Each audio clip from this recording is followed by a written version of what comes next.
श्री हरि मित्रों, जो निस्वार्थ सेवा करता है भगवान उन्हें तरह खुशियाँ प्रदान करते हैं। मैं निस्वार्थ सेवा पर एक कहानी शेयर कर रहा हूँ। आशा करता हूँ आपको ये कहानी पसंद आएगी। एक गांव में सोमू नाम का लड़का रहता था, जिसके जन्म के समय उसकी माँ की मौत हो गई।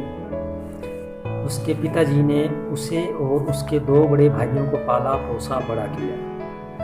उनके घर के पास ही आचार्य जी का घर था, जो दिन भर लोगों की सेवा में लगे रहते थे। वो लोगों को अच्छी सलाह देते थे, उनकी समस्याओं का समाधान किया करते थे। वो अकेले ही रहते थे।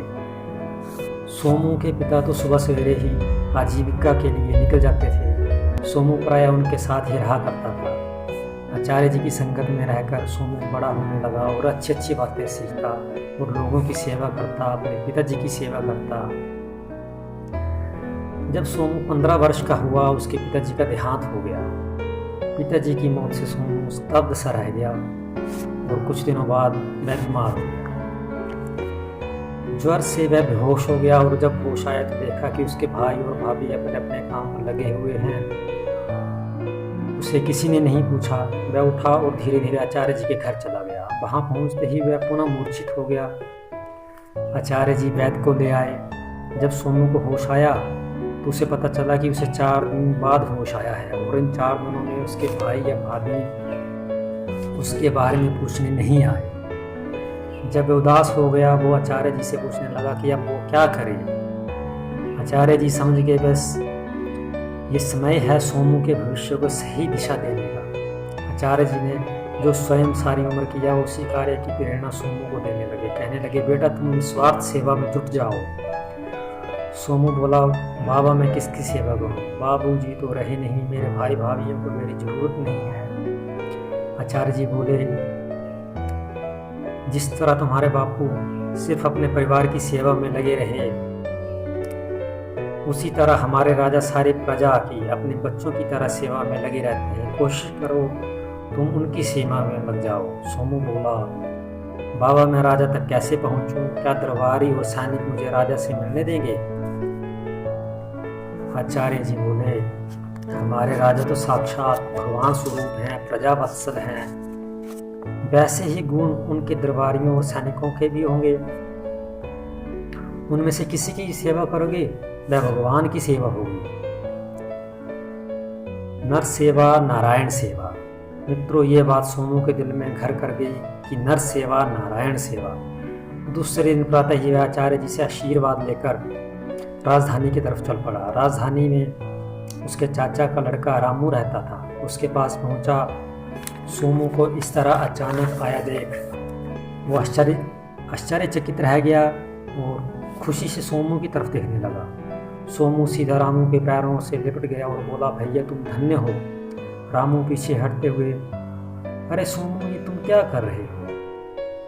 मैं तो मुख्यमंत्री के मुंशी के यहाँ बर्तन मांजने का नीच दर्जे का काम करता हूँ, मैं कैसे धन्य हूँ? सोमू ने कहा, भैया तुम तो जानते ही हो हमारे महाराजा उच्च कोटि के महापुरुष, ज्ञानी, प्रजावत्सल, योगी, महात्मा हैं। और ऐसे महाराजा के मुख्यमंत्री के मुंशी के यहाँ नौकरी मिलना क्या कोई साधारण बात है? मुझे ऐसी नौकरी मिल जाए तो मैं अपने जीवन को धन्य समझूंगा। मुझे तुम्हारी सेवा का अवसर ही मिल जाए तो भी मेरा जीवन धन्य हो सकता है। ये बात सुनकर रामू में भी गर्व की भावना आ गई और उसने कहा, मुंशी जी को आदमी की जरूरत है। अगर तुम चाहते हो तो तुम्हें आज ही नौकरी पर रखवा सकता हूँ। सोमू की प्रसन्नता की सीमा ना रही और वह अत्यंत श्रद्धा, समन्वित हृदय और निष्काम भाव से मुंशी जी की सेवा में लग गया। मुंशी जी सोमू के सेवा भाव से अत्यंत संतुष्ट थे। महीना पूरा होने पर मुंशी जी ने उसे बुलाया और 10 मोहरें वेतन के रूप में उसकी ओर बढ़ाई। लेकिन सोमू ने वेतन लेने से मना कर दिया तो मुंशी जी ने कहा, तुम बहुत मेहनत, श्रद्धा और प्रेम से दिन रात काम करते हो। इतना काम कोई नौकर नहीं करता। शायद ये वेतन तुम्हारे लिए कम है, तो तुम ही बताओ मैं कितना मासिक वेतन तुम्हारे लिए निर्धारित करूं? यह बात सुनकर सोमू अत्यंत विनय से बोला, पैसा ना लेने का कारण ये नहीं कि वेतन कम है। तो मुंशी जी बोले, फिर इतनी मेहनत क्यों कर रहे हो? तो सोमू बोला, मुंशी जी आप तो जानते ही हैं हमारे महाराजा उच्च कोटि के भक्त वत्सल अत्यंत ज्ञानी महात्मा हैं। आप उनके मुख्यमंत्री के मुंशी हैं और वे भी अत्यंत ज्ञानी भक्त वत्सल महात्मा हैं। आप मुझे आपकी सेवा का मौका मिला, इससे बढ़कर मेरे लिए कुछ नहीं। और आप तो भगवत अनुरागी मुख्यमंत्री जी के मुंशी हैं, आपकी सेवा से शायद मुझे भी उच्च कोटि भक्त मुख्यमंत्री जी के दर्शन हो जाएंगे। सोमू ने बड़ी सरलता से अपने मन की सच्ची बात कह दी। मुंशी जी सोमू की पवित्र भावना पर स्तब्ध और मुग्ध से हो गए और बोले, मुख्यमंत्री जी के दर्शन मैं तुम्हें कल ही करवा दूंगा। उन्हें काम के लिए लड़का भी चाहिए, अगर तुम चाहो तो मैं तुम्हें मुख्यमंत्री जी के यहाँ नौकरी पर रखवा सकता हूँ। यह बात सुनकर सोमू द्रवित सा हो उठा और मुंशी जी के चरणों में लोटपोट हो गया और अपने अश्रुओं से मुंशी जी के चरण धो डाले। इससे मुंशी जी भी द्रवित हो उठे और बड़े स्नेह से उसे उठाकर अपने गले से लगा लिया। दूसरे दिन मुंशी जी सोमू को लेकर मुख्यमंत्री जी से मिलने चले गए और मुख्यमंत्री जी अपने आसन पर बैठकर राजकार्य निपटा रहे थे। सोमू ने एकटक मंत्रमुग्ध सा देखता रह गया, जैसे साक्षात भगवान का दर्शन कर रहा हो। मुख्यमंत्री जी ने उसे देखा और उसकी तरफ आकर्षित होते हुए पूछा, मुंशी जी ये बालक कौन है? तो मुंशी जी बोले, मैं बोला कि तो मुंशी जी बोले कि आप अपने दैनिक कार्य के लिए नौकर की बात कर रहे थे, इसलिए मैं इसे यहाँ लाया हूँ। मुख्यमंत्री जी ने कहा, ठीक है, इसे अच्छी तरह सारे काम समझा दो।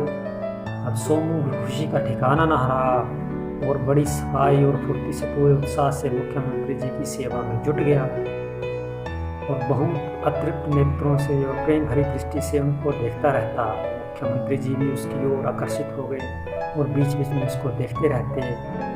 एक महीना बीत जाने पर मुख्यमंत्री ने उसे अपने पास बुलाया और 100 मोहरें उसकी ओर बढ़ा दी और बोला, ये लो तुम्हारे महीने का वेतन।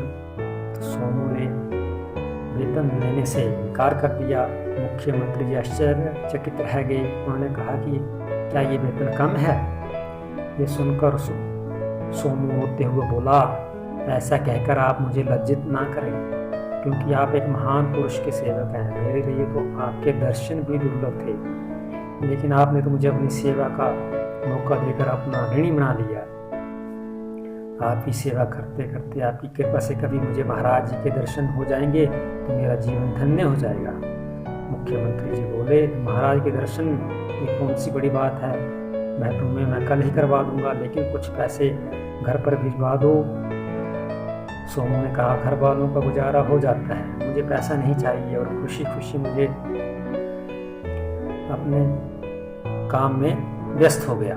दूसरे दिन सोमू राजा के दरबार में पहुंचा और महाराजा को देखकर आनंदित हो उठा, भाव विभोर हो उठा और स्वतः ही अश्रुधारा निकलने लगी।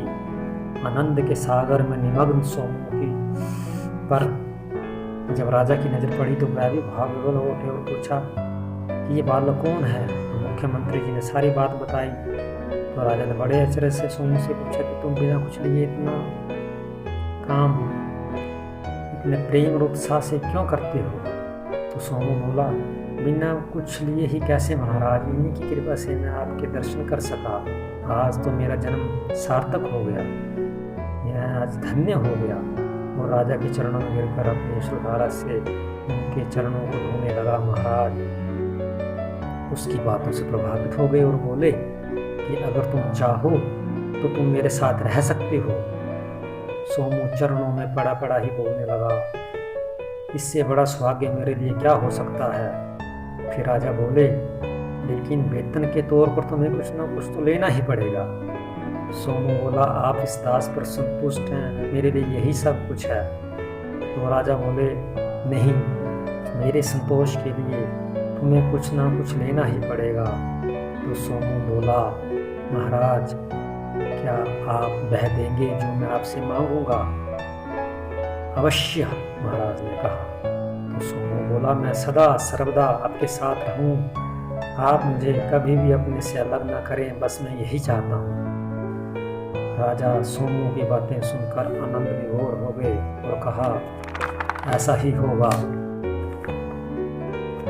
महाराज ने सोमू को महारानी से मिलवाया और वह बोले, तुम्हारा कोई पुत्र नहीं था, इसे मैं तुम्हारी सेवा के लिए पुत्र रूप में लाया हूँ। रानी ने सोमू को देखा तो वात्सल्य उमड़ आया और रानी ने उसे गले से लगा लिया। सोमू को भी माँ का प्यार नहीं मिला था, वह भी रानी से माँ कहकर लिपट गया। सोमू पढ़ा लिखा तो था ही और उसने निरंतर महाराज के साथ रहकर बहुत योग्यता प्राप्त कर ली। राजा भी अब उसे पुत्र की भांति मानने लग पड़े थे। सोमू भी राजा की ऐसी सेवा करता जैसे भगवान की सेवा कर रहा हो। कुछ दिनों बाद राजा ने मुख्यमंत्री से बात की कि वह सोमू को युवराज के पद पर बिठाना चाहते हैं। यह बात सोमू को पता चली तो वह बोला, आप कृपया मुझे लज्जित न करें, मैं आपकी आज्ञा और चरण सेवा नहीं त्याग सकता। राज्य सुख तो तुच्छ है और कांटों का ताज है। लेकिन राजा बोले कि ये मेरी आज्ञा है और उससे सारे राजकार्य आज्ञा के रूप में करवाने लगे। और सोमू दिनों दिन दक्ष होता गया।